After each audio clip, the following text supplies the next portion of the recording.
અમારું થઈ ગયું મકાન, ઘરનું ઘર. હવા મહિનાની બાધા લીધી હતી કે ખુખાર મેલેડીમાં હવા મહિનામાં ઘરનું ઘર કરી દેજો. 14 વર્ષથી ભાડે રહું છું. અહીંયા રવિવાર ભરવાય નહોતી આવી હું, અને તમે મને ટોકન અપાઈ દીધું. પછી હું રવિવાર ભરવા આવી, તમારા રવિવાર ચાલુ કર્યા મેં. અને પછી લોનની તો કોઈ શક્યતા જ નહોતી. 3 બેંકવાળા ઘરે આવીને ના પાડી હતી, તમારે લોન નહીં થાય. સિબિલ બહુ જ ખરાબ હતો વરનો. લોન થઈ ગઈ,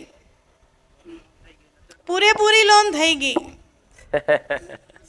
અને મહેનત કરીને પૈસા નથી નાખ્યા મકાનમાં, વગર મહેનતે વગર મહેનતે.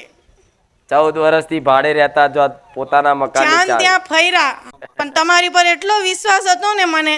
અહીંયા તમે મને ઊભી કરીને બોલાવડાવી હતી, સપનામાં આવીને કીધું હતું તમે મને કે તને સપનામાં શું કીધું હતું? મેં કીધું પૂનમ ભરવાનું કીધું હતું, ત્યારે ટોકન દેવાઈ ગયું હતું. પછી તમે મને સપનામાં આવ્યા, લોન નહોતી થતી ને, તો મેં તમારું પ્રવચન સાંભળીને મેં દીવા ચાલુ કર્યા. અમારા પિતૃના કાંઈ ખબર નથી પડતી, મને કાંઈ ખબર નથી પડતી. પણ દીવા ચાલુ કર્યા ને તો 12 કલાક પછી સામેથી બેંકવાળાને ફોન આવ્યો કે તમારી લોન થઈ ગઈ. આ ભાઈ ઘરવાળા દારૂ પીતા હતા, ઘરે આવવા જવાના ટાઈમ નહોતા. તમારા અહીંયા આવ્યા પછી નાયા વગર રસોડામાં જાતી નથી. ઘણું બધું સુધારો આવી ગયો. છોડી દીધું છે આમને બી બધું. દારૂ છોડી દીધો, બધું ખાતા પીતા હતા એ બી છોડી દીધું, કશું જ નહીં. આખી જીવનમાં આટલો બદલાવ ક્યારેય નહીં જોયો, નહીં? આ તમે મારા પારે જે પરિશ્રમ કરો, વિશ્વાસ રાખો ને, એનું ફળ. અને હજુ તો શરૂઆત હોય. શરૂઆત થયા પછી થોડી બ્રેક વાગે કે થોડા એવા દિવસો આવી જાય, તમને એવું થાય કે હવે હારું શું. અહીંયા આવ્યા પછી કષ્ટી બહુ પડી મને. પડે જ, પણ તોય વેઠી લો ને. વેઠી માં આ તો તમને કહું છું. પેલા હું આપું હારું હારું, પછી પરીક્ષા કરવા ઉતરું એટલે કરી એક વાત ના સાંભળું તમારી. છોકરા છે, 3 છોકરા લઈને આવી સુઈ ગયા. 3 છોકરા ઇંગ્લિશ મીડિયમમાં ભણે છે, તો સાસુ એક્સપાયર થઈ ગયા હતા ને, તો મેં કીધું કેવા રિઝલ્ટ આવશે, કેવા રિઝલ્ટ આવશે. છોકરીને બોર્ડ ઉપર નામ આવ્યું, સેકન્ડમાં આવ્યું, અને છોકરાને આવ્યું, સારા રિઝલ્ટ આવ્યા. ભલે રામ રામ. હા, રામ માડી રામ.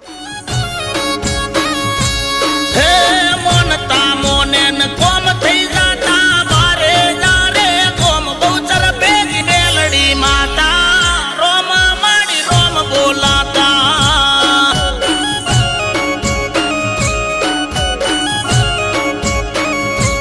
હે મારે જારે કોમ માં ખુખાર મેલડી માં પૂજાતી ભગતો નારે કોમ માડી. ઇન્દ્રભાઈ, ગામ પલાણા.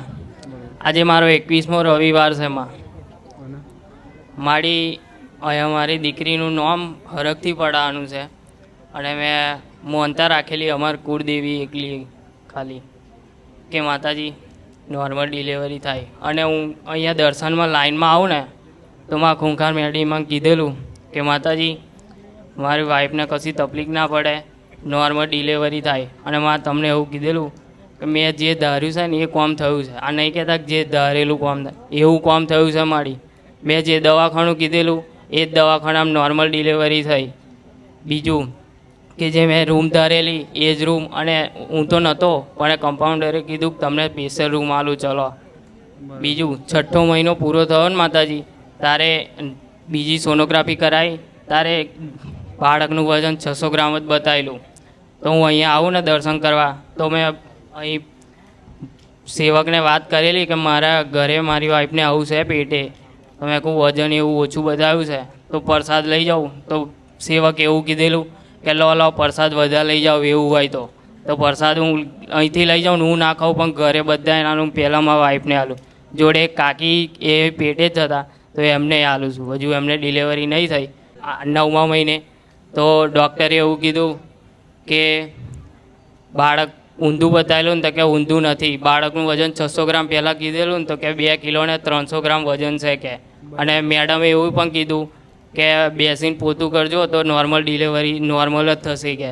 15 મિનિટ નહીં થઈ, ડૉક્ટરો વિચારમાં પડી ગયેલા કે આવી ડિલિવરી પહેલાં થઈ, પહેલી વાર મેં જોઈ એમ. ઘરેથી લઈ ગયા અને તૈયારીમાં ડિલિવરી થઈ ગઈ કે તૈયારી જ છે કે લાવો. મારા મમ્મીને ઘરે આવ્યા, મારા પપ્પાને પૂછ્યું, મારા પપ્પાએ મારા મમ્મીને મારા ભાઈને પૂછ્યું કે શું થયું કે. અમારા પપ્પા વિચારમાં પડી ગયેલા, પણ ડૉક્ટરે એમને કીધું નહોતું કે તમારે શું છે એમ, છોકરી કે છોકરો. પછી મારા મમ્મીને કહે જાઓ ચા અને બિસ્કિટ લેતા આવો. પછી લઈ ગયા ને તારે કીધું કે તમારી છોકરી છે. એટલે માં તમે હરખથી નોમ પાડજો, અમે બધા આવ્યા છે આજે. કાકા કાકી પપ્પા મમ્મી પપ્પા બધાય આયા. કોઈ બાકી કોઈ નહીં. વાંધો નહીં, હરખથી નામ પાડું. ભલે રામ. એનું નામ માહી. માહિર માહી. માહી માહિર નહીં, માહી. હા માહીમાં માહી. રામ. રામ માડી રામ. આશીર્વાદ. ખાલી ખુશીથી માનતા એવી રાખી હતી કે માતાજીના દર્શન કરાવવા અને માતાજીના મુખે નામ પડાવવું. ભલે રામ. રામ રામ. શું દીકરો છે કે દીકરી? દીકરો હરખથી નામ પાડું છે ખાલી. અરગથી જ નામ પાડવું છે મારીના મુખે. કોઈ વાંધો નહીં. એની છઠ્ઠીના લેખ વાંચીને કહી દઉં. પણ બધા રાજી છો ને? હા, બધા રાજી. રાજીઓ હરખ કહેવાય અને હરખ કહેવાય. એને માનતા નહીં રાખી પણ છતાંય તે ખાલી અરગ. આ હરખ કહેવાય. પણ આમાં હું હક ના કરું ને તોય ચાલે. પણ એનું નામ ઉમંગ. ઉમંગ. ઉમંગ. જે હંમેશા માટે તમારા ઘરમાં ઉમંગ આનંદ જ રાખે. હા મારી આવા મારા બહુસર મેલડીના રામ. રામ મારી રામ. ભાઈ સોલંકી ગામ વલેડવા.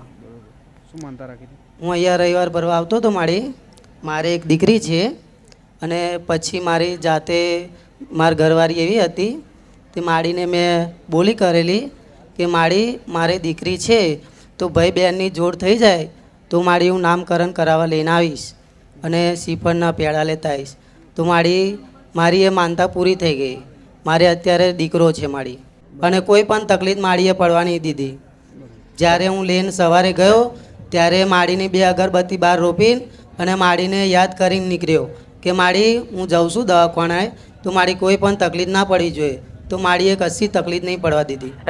સારી રીતે ડિલિવરી થઈ ગઈ માડી. ભલે આ રામ. રામ રામ માડી. આશીર્વાદ. એનું નામકરણ કરવાનું. હા કોઈ માડી. વાંધો નહીં. એનું નામ અક્ષય. રામ રામ માડી રામ. આના નામથી ચકલાન ચણા નાખજો હા માડી. 25 કિલો મારા ખાતા. હા માડી. હો. ને 11 રોટલા ગાયને બનાવીને ખવડાવજો. રોટલી કે રોટલા. હા માડી. હો. બીજું કશું માંગતી અને નહીં. મારી બીજી એક મારી માનતા છે કે મેં ગલ્લો મારો એક હતો, પહેલાં હું ચાલુ રાખતો હતો પણ એ તૂટી જતો હતો. બહુ ચાલે ના ચાલે એવું. પછી હું જ્યારે રવિવાર ભરવા આવું ત્યારે મેં માડીને કીધું કે મારો ગલ્લો હું ચાલુ કરું છું તમારા નામથી અને એક ગલ્લો હું મૂકું છું તમારા નામનો અને મારી કાયમ મને જે મળશે 10-20 રૂપિયા હું નાખીશ અંદર અને મારો ગલ્લો ચલાવજો. તે અત્યારે સરસ મજાનો ગલ્લો ચાલે છે મારો અને એ ગલ્લો મેં તમારો ભર્યો છે એક જે સોય અંદર હું લાવ્યો છું અંગાથી. ભલે રામ. મારા નામનું ખાતું અલગ કાઢ્યું. મારી નામના હાથમાં લાવ. રાવ. તારો ગલ્લો ચલાવવા મને મારો ગલ્લો મેલ્યો. તમારા નામથી ચલાવવું પડે ને. કોઈ વાંધો નહીં.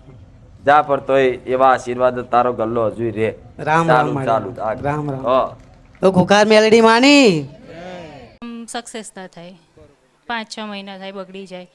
એમ તો આ 11 વર્ષ પછી પણ આ 6 મહિના પછી 6ઠ્ઠો મહિનો બેઠો ને તો ડૉક્ટરોએ ના જ પાડી હતી કે બાળક ખોળ ખાપણવાળું છે ને એટલે રાખવા જેવું નહીં. પણ મેં માનતા માની હતી. તો બાળક ખોળ ખાપણ વાળું પણ ના આવ્યું?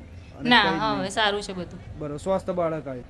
આગલા 11 વર્ષમાં તમે કેટલા ભૂવા નહીં કર્યું? બહુ ભૂવાએ બહુ કર્યા, દવાખાનાએ બહુ કર્યા. પણ તોય ક્યાંયથી ક્યાંયથી કોઈ કંઈ. રિઝલ્ટ મળ્યું નહીં. તે 11 વર્ષે હા 11 વર્ષે.